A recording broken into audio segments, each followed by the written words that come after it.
My guys, Rare music. Jah Psalms T. Dark simbisa getorese. Rugu. Infinity. Fugu. Never surrender. I know mukandi to bless someone glory. Numbers front and the chaita eren doni. Tandiri pachura re lonely. Pangwe ndombo sha mari yekutenga phone. Apa amatsakutote handifoni. Vana vasatani vakasumuza madroni. Ndombo zvifunza ndoenda basa kwacho ndorega. Nekuti sati yapinda inengo yatopera. Mwedzi uchipera ire talinga nemakaza uchina oseni.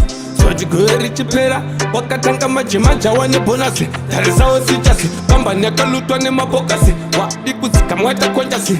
Kana wanga uchifunga nwana hamba muna zvita unozvimba. They wanna them. Nabasa ndaramba nguramba nchishandira vanhu ndaramba chacha. Ndipeiwo simba pandofamba chacha. Ndipeiwo simba pandofamba so. Nabasa ndaramba nguramba nchishandira vanhu ndaramba chacha. Ndipeiwo simba pandofamba ye.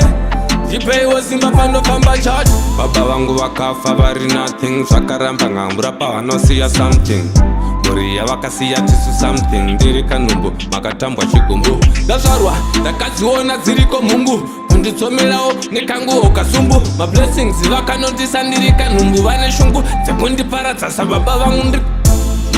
Nabasa ndaramba nguramba nchishandira vanhu ndaramba chacha. Ndipeiwo simba pandofamba chacha. Ndipeiwo simba pandofamba so. Nabasa ndaramba nguramba nchishandira vanhu ndaramba chacha. Ndipeiwo simba pandofamba ye.